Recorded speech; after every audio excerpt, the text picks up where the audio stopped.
Hey everyone, welcome back. Today's video is going to be a little bit different. The video you're about to see, I started metal detecting through an area that I looked at on a battle map of 1862 for troop movements. And both the Confederate and the Union soldiers used this particular area here to move through. Back behind you, they would have been heading to Culpeper, Virginia. Back behind me would be heading to Manassas, Virginia. Both of them played a big role in the American Civil War, had 2 battles in Manassas, and had several battles and skirmishes over in Culpeper. Culpeper, Virginia is where you get your Digging in Virginia videos from.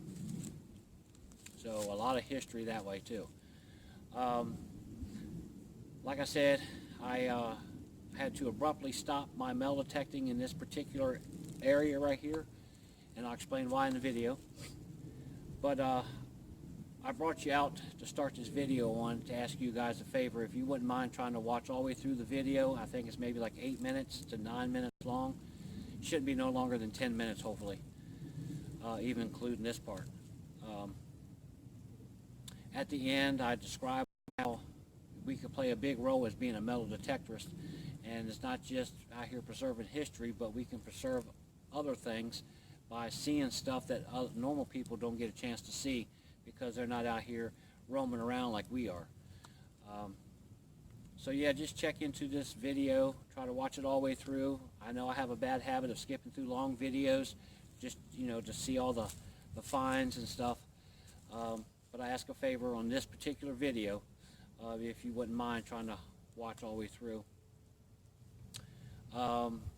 I was supposed to do a shout out for a video to a particular YouTuber. I hope he understands. I will put it on the next video, I promise. But I didn't feel like it was the right kind of video to do a shout out for his channel. So other than that, I'll let you get into the video, and I will catch you on the next one.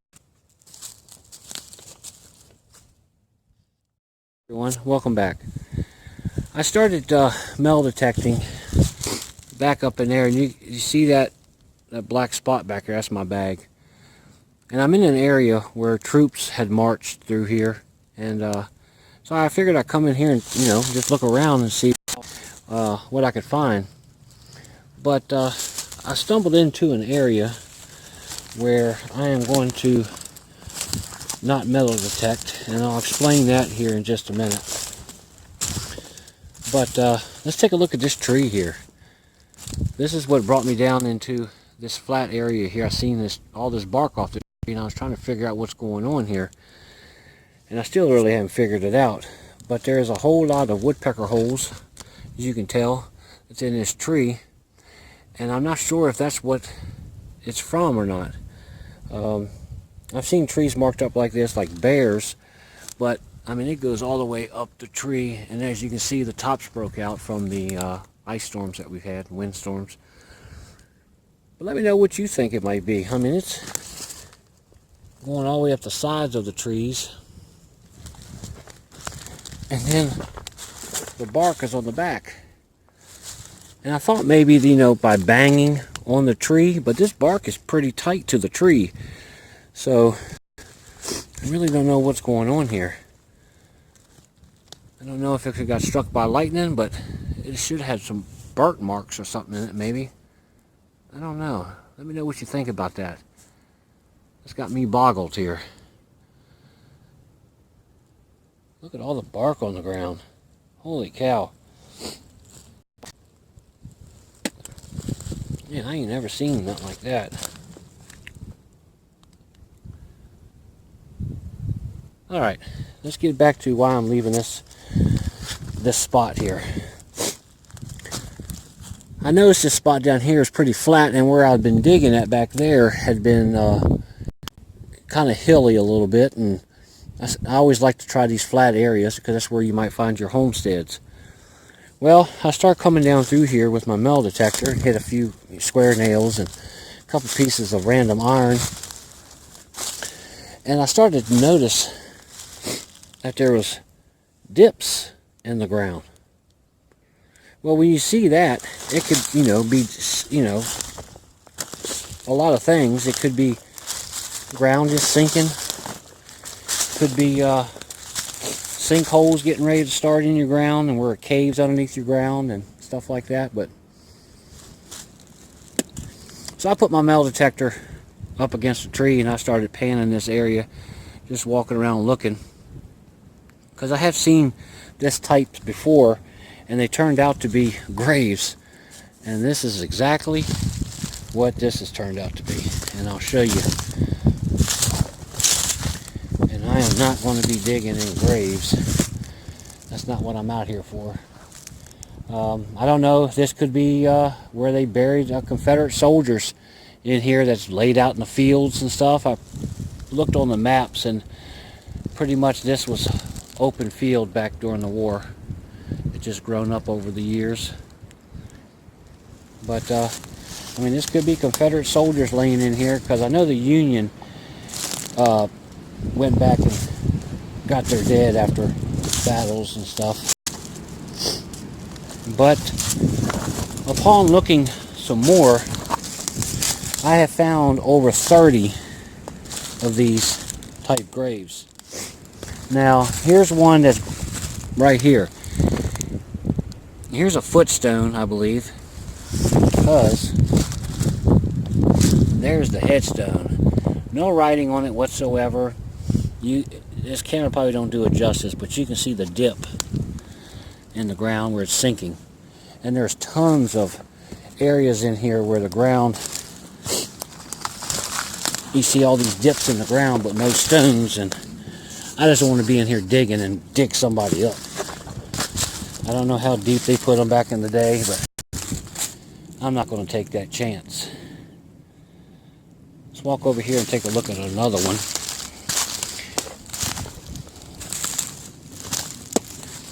Alright, you got that one there, and then there's a dip in the ground, and then there, right here, there's a stone sticking out of the ground. You start seeing these stones sticking out of the ground like this, that's not natural. So stop and take a look around when you find something like this. Here's another one. There's a dip in the ground, and there's your rock there, and then there's another rock there. And I actually laid down beside one of these, and it's almost exactly 6 foot tall. I'm 6 foot, and my head could touch that, and my feet almost touch this footstone. Now here's another one that you can really tell. You got a big stone sticking out of the ground like that, no markings whatsoever on it, and then you can see how it's dipped in the ground, and then there's the footstone, and same length, about 6 foot. And all back through there is indentations in the ground with no stones. But there's another one there that's got a headstone and a footstone. And I'll show you what I'm talking about here, where they're just marked by little stones like that sticking out of the ground, but you can see the indentation in the ground. So yeah, I'm going to leave this area here for somebody else who might want to come in here and start digging around in here, but I'm not, because they're all over the place, and I just can't go in between these graves and stuff. There's so many indentations that's not even marked, and I'm not going to be disrespectful, even if it could be something military behind this. Could be laying on the ground in here somewhere, but that's not worth it to me.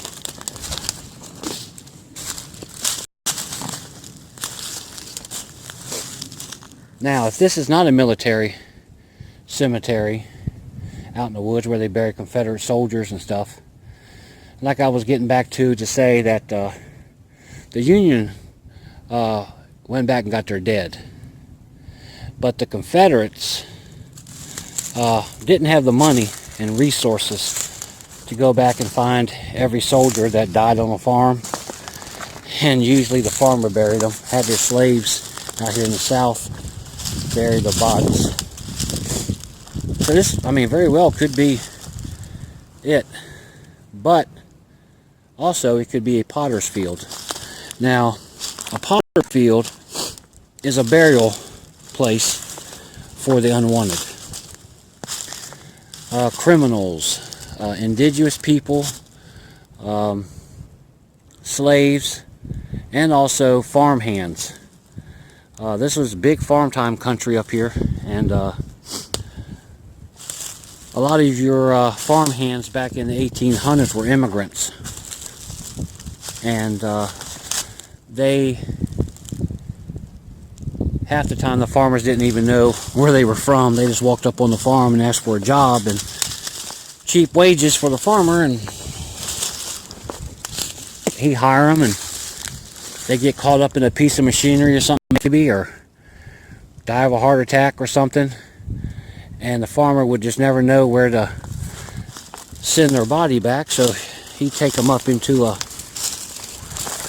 woods and bury them. And a lot of times all the area farms that are around here would use the same spot. And see, there's another one sticking up out of the ground right there with an indentation in the ground. But a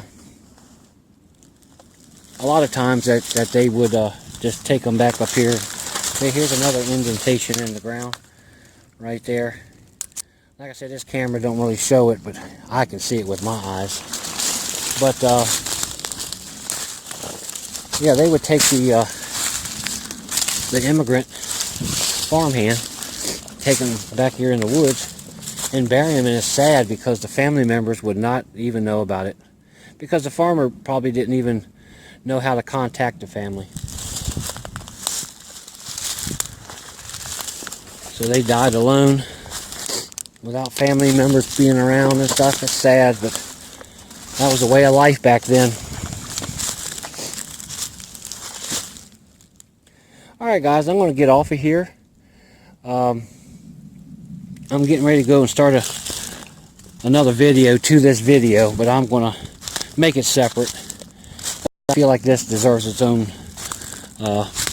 video for the respect for these people laying out here. Like I said, I don't know who they are. I don't know if they're Confederate soldiers laying back in here, or it could be a potter's field.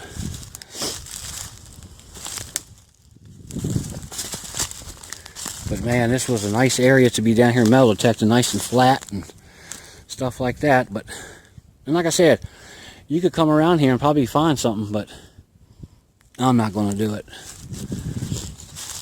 And I hope you guys don't either. Don't disrespect these graves just to find a relic, guys. These people probably died alone without family being around, and we need to respect that. I'm going to go down to the archives and check to see if they got this registered or not. I found one a couple years back, and I went down there and checked it out, and that wasn't registered. So had the archives come out and look at it, and they registered. It's a good thing to do that, because if this property here ever gets sold, you know, for shopping centers or something like that, then the archives will know that there's graves sitting in here. And that's a big role that detectives can play too in protecting the graves and protecting history.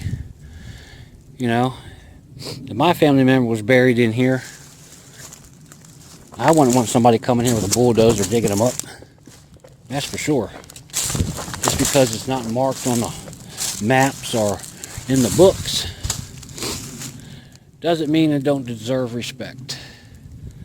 So I'm going to check with the archives on this and make sure this, see if they know about this one. And if they don't, I'm going to give them the information of where this piece of property is, and just to make sure, let them know. Alright guys, I'm going to get off of here. I'm not going to do a shout out on this video or anything like that. You'll probably see my other video first, and then this one afterwards. I don't know yet. Alright guys, I'll catch you on the next one.